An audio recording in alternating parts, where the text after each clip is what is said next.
हमें शक इसलिए हो रहा है कि गुजरात में जो मॉडल है वो गुजरात का मॉडल जनता के लिए नहीं है। वो भारतीय जनता पार्टी की सत्ता कैसे बरकरार रहे, कोई व्यक्ति 2.5 करोड़ देने को तैयार है, 10 करोड़ की बातें चल रही हैं, तो उसके पास इतना पैसा कहां से आ रहा है, क्या आ रहा है और किस प्रकार से ये षड्यंत्र हुआ है। सरकार उनकी है ना, वो तो कल को और किसी का नाम भी ले देंगे, उससे क्या फर्क पड़ेगा। एक बीजेपी के विधायक का चुनाव लड़े हुए व्यक्ति को प्रश्न हटवाने के लिए इतनी बड़ी रकम का ऑफर करना, देना, करना, ये सब जांच का विषय है। थोड़ा सा उलझी हुई पहेली है, इसको उलझा करके और लोगों को भ्रमित रखो, तो कोई भी शहंशाह हो, कोई भी तानाशाह हो, कोई भी शासक हो, उसको वो बात माननी पड़ेगी। ये साबित हमारे राहुल गांधी जी ने कर दी। जिन आतंकवादियों ने भारतीयों का खून कर दिया, हत्या कर दी, उनके खिलाफ अभी तक किसी प्रकार की कोई कहां गए, कहां पकड़ा, क्या हुआ, क्या नहीं हुआ, अभी तक कोई सूचना, कोई अपडेट हो नहीं रही है। आप उन आतंकवादियों को, उन आतंकवादियों के जो पनाह देने वाले लोग हैं, उनको संरक्षण देने वाले लोग हैं, उनका खात्मा कीजिए। देश के प्रधानमंत्री जी कह रहे हैं कि हम ऐसा कर देंगे कि लोग याद करेंगे, तो हम तो सब साथ में है ना। पूरा देश आपके समर्थन में है, पूरी विपक्षी पार्टी आपके समर्थन में। हम लड़ाई लड़ेंगे, संघर्ष करेंगे और जीत सत्य की हमेशा होती है। उनका काम है, वो कहाँ रहे, कैसे रहे, मैं उस पर कैसे पाबंदी लगा सकता हूँ। सवाल ये है कि आज एक मैसेज देना चाहिए था माननीय स्पीकर महोदय को कि नहीं, मैं सबके लिए सम्मान हूं और मैं मेरे सारे दौरे स्थगित करता हूं कि जब नेता प्रतिपक्ष प्रतिनिधि मंडल के साथ में अगर कोई ज्ञापन देने आ रहे हैं और ऐसे विषय के ऊपर जिस पे किसी बीजेपी के विधायक की कंवरलाल मीणा की सदस्यता समाप्त होगी, 100% होगी, कोई रोक नहीं सकता है, ये सर्वमान्य कानून है। तो मैं समझता हूं कि उनको यहाँ रह करके और हम के साथ बैठ करके उस ज्ञापन पे त्वरित कार्रवाई करनी चाहिए थी। फिर भी हमने सेक्रेटरी साहब को कहा है कि आप अपना काम करके उनको फाइल आज ही उन तक भेज दीजिए, और फिर उसके बाद में वो कब करते हैं, क्या करते हैं, देखेंगे, जो भी कानून है। सवाल ये है कि जब 3 साल की सजा रह गई, फाइनल कर दिया हाईकोर्ट ने कि ये 3 साल की सजा है, तो केवल बीजेपी का विधायक है, इसलिए बचाने के लिए उसको सुप्रीम कोर्ट में जाकर के कोई उसको राहत मिले, इसके लिए उसको समय देने की आवश्यकता नहीं है। ये कानून अलाउ नहीं करता है। इसलिए मैं तो ये मानता हूं कि उनको तुरंत प्रभाव से आज की तारीख में कंवरलाल मीणा जो अंता से विधायक हैं, वो आज सदस्य नहीं रहे हमारे कानून के मुताबिक, तो वो उनकी सदस्यता आज ही खत्म होनी चाहिए। सर क्यों टालम टोल कर रहे हैं, क्या लगता है? अब देखिए, वो तो बीजेपी का मॉडल है, टालम टोल करो, कानून को मत मानो, किसी को फंसाओ, किसी को कुछ करो, किसी के खिलाफ झूठे केस लगाओ, अपने लोगों को बचाओ, दूसरे लोगों को, विपक्षी पार्टी के लोगों को परेशान करो। ये तो गुजरात से आया हुआ मॉडल पूरे देश में और बीजेपी रूलिंग स्टेट्स में चल रहा है।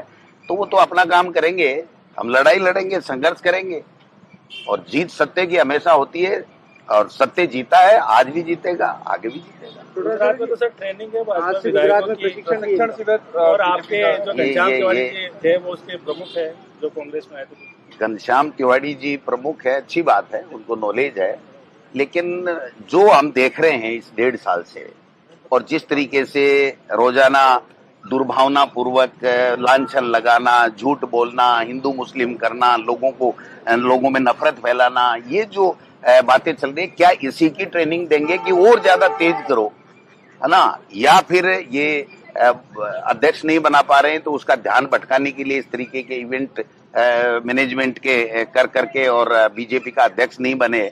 आप देखिए कितने दिन हो गए जिन आतंकवादियों ने भारतीयों का खून कर दिया, हत्या कर दी, उनके खिलाफ अभी तक किसी प्रकार की कोई कहां गए, कहां पकड़ा, क्या हुआ, क्या नहीं हुआ, अभी तक कोई सूचना, कोई अपडेट हो नहीं रही है। और दूसरी तरफ देश के प्रधानमंत्री जी कह रहे हैं कि हम ऐसा कर देंगे कि लोग याद करेंगे, तो हम तो सब साथ में है ना। जब हमारे नेता राहुल गांधी जी ने और CWC ने प्रस्ताव पारित करके कह दिया कि उनके खिलाफ आप, पूरा देश आपके समर्थन में, पूरी विपक्षी पार्टी आपके समर्थन में, आप उन आतंकवादियों के जो पनाह देने वाले लोग हैं, उनको संरक्षण देने वाले लोग हैं, उनका खात्मा कीजिए, उनके खिलाफ एक्शन लीजिए। देखते हैं, एक्शन का इंतजार है।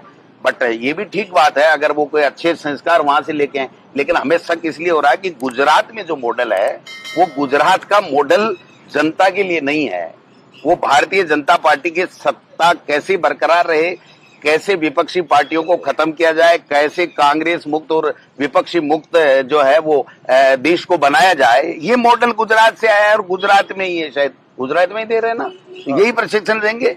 यहाँ आकर के विपक्ष के खिलाफ मुक्त में करो, साजिशें करो, उनको जेलों में करो, झूठ बोलो, नफरत फैलाओ, ये अगर प्रशिक्षण लेके आ रहे हैं तो देश का दुर्भाग्य है। आदिवासी पार्टी के जो है विधायक ट्रैप हुए हैं, देखिए उसमें दोनों बातें हैं। पहली बात तो ये बहुत ही स्टेडी वाला केस बन गया है। स्टेडी वाला इस मायने में बन गया है कि ये क्वेश्चन बहुत पहले लगाए हुए, क्वेश्चन का जवाब आ गया, सरकार ने उस क्वेश्चन के बाद में वहां पर कोई अवैध खनन नहीं माना, कोई कार्रवाई नहीं की, फिर भी कोई व्यक्ति 2.5 करोड़ देने को तैयार है, 10 करोड़ की बातें चल रही हैं जो डीजी महोदय कह रहे थे। तो ये कुछ साजिश का हिस्सा लग रहा है। लेकिन हमारा ये कहना है, कांग्रेस पार्टी ये कहती है कि कहीं भी भ्रष्टाचार नहीं होना चाहिए, भ्रष्टाचार करता हुआ कोई पकड़ा जाए तो उसको सख्त सजा सरकारें दे, कोई दिक्कत नहीं है, कोई प्रॉब्लम नहीं है। लेकिन इस केस में हमको समझना पड़ेगा कि किस प्रकार से ये घुमा करके इनकी सदस्यता जो समाप्ति की और इस मामले को ले जा करके और प्रश्न के बहाने की बात कर करके जिस तरीके से ये घुमाया जा रहा है, तो अभी तक प्रारंभिक जांच हुई है, पैसे भी बरामद नहीं हुए हैं। तो ये सारी चीजें जो एसीबी है उसको इसको जांच करने दीजिए और जांच करने के बाद में दूध का दूध पानी का पानी हो जाएगा। हम ये मानते हैं कि इसके तय तक जाना चाहिए। लेकिन बीजेपी के माइनिंग के खिलाफ भी जाना चाहिए। माइनिंग करने वाला आदमी, इतना बड़ा आदमी 10-10 करोड़ रुपए की ऑफर करे या उससे मांगा जाए, जो कह रही है एसीबी, और 2.5 करोड़ रुपए देने की बातें करे, तो उसके पास इतना पैसा कहाँ से आ रहा है, क्या आ रहा है और किस प्रकार से ये षड्यंत्र हुआ है या वास्तव में कोई भ्रष्टाचार हुआ है, ये सारी चीजें जांच का विषय है। इसलिए हम आज की तारीख में इतना ही कह सकते हैं कि जांच का हमको इंतजार करना चाहिए। लेकिन बीजेपी के नेता का ये कहना है कि कांग्रेस के नेता और कांग्रेस के विधायक घनश्याम मेहर ने ये सवाल लगवाए थे। वो तो इनसे पछाड़ खा चुके हैं, इसलिए कुछ भी कह देंगे, इनके खिलाफ क्या फर्क पड़ेगा। तो पुलिस तो उनकी है ना, सरकार उनकी है ना, वो तो कल को और किसी का नाम भी ले देंगे, उससे क्या फर्क पड़ेगा। उसके कहने से कुछ नहीं होगा।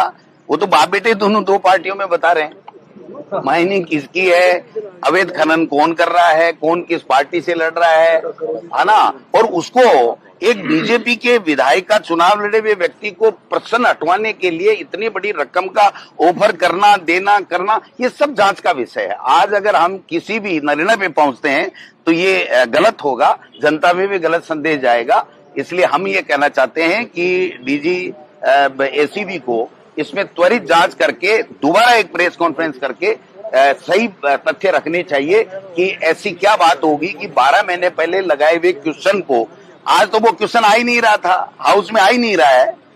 आप बताइए, तारांकित है, तारांकित का तो जवाब आ गया, बात खत्म हो गई, तो वो वापस कहां से लेता, कैसे लेता। वो तो ऑनलाइन है, वो तो रिकॉर्ड में है, हमारे सबके पास में, आपके पास में, सबके पास में है। तो ये थोड़ा सा उलझी हुई पहेली है, तो इसको सुलझाने के लिए एसीबी को समय देना चाहिए, ऐसा हमारा मानना है। जातिगत जनगणना को सेलिब्रेट कर रहे हैं, आप अभियान चला रहे हैं राजस्थान। देखिए, निश्चित रूप से राहुल गांधी जी ने और कांग्रेस पार्टी ने जिस प्रकार से स्टैंड लिया और देश में और दुनिया में एक मैसेज दे दिया कि सत्य की और जनता की लड़ाई के लिए चाहे कितने भी कठिन रास्ते हो, जीत अंत में सत्य की होती है, संघर्ष की होती है, और ये राहुल गांधी ने दिखा दिया। अब इसमें भी साजिशें होने की ज्यादा संभावनाएं लग रही हैं कि इसके आधार के ऊपर कब क्या टाला जाता है, कितनी पारदर्शिता से की जाती है। ये कह रहे हैं कि अभी तक तो जनगणना की बात ही नहीं कर रहे हैं, पैसा भी नहीं है इनके पास में, पैसे की भी बात है, कानून भी लाना पड़ेगा जातिगत जनगणना के लिए, फिर परिसीमन, महिला आरक्षण, ये कहाँ होगा, कब होगा, ये 2 साल में सारी चीजें कैसे हो जाएंगी। इससे लग रहा है कि ये बीजेपी की पॉलिसी है कि इसको उलझा करके और लोगों को भ्रमित रखो, और जो लोग हमसे सवाल करते हैं, इस 15-11 साल का जो हिसाब मांगते हैं, वो इन्हीं बातों में लगे रहे और दूसरी बातों में लग करके और मेन मुद्दों पे नहीं आए। पेट्रोल, आज डीजल पेट्रोल का क्या भाव हो गया, सबसे कम दर के ऊपर जो है वो कच्चा पेट्रोल मिल रहा है, और भाव वो की वही है, उसकी चर्चा नहीं करनी चाहिए। तो मैं समझता हूँ कि ये सारी चीजें आने वाले समय में क्लियर होंगी।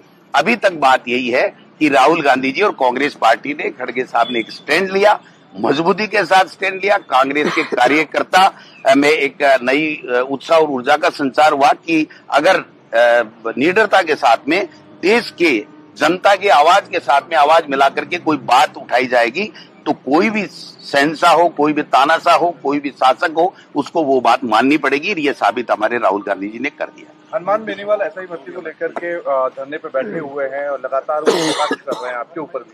तो हनुमान जी और हमारे पास में तो धरना ही है भाई साहब, राज तो है नहीं, तो धरना देना चाहिए, उसमें क्या बात है, अच्छी बात है। कटाक्ष करना उनके स्वभाव में है, वो करेंगे, हम सहन करेंगे, हमारे इंडिया गठबंधन के साथी हैं, इसलिए जो भी वो कहेंगे, जब तक हमारे इंडिया गठबंधन के साथी हैं हम लोग उनके ऊपर किसी तरह की बात नहीं कहेंगे। उनको अधिकार है कि वो सभी पार्टी के लोगों पे, सभी जाति धर्म के लोगों पे वो कुछ भी बोले, वो उनकी पार्टी का अपना स्टैंड है, हमें कोई तकलीफ नहीं।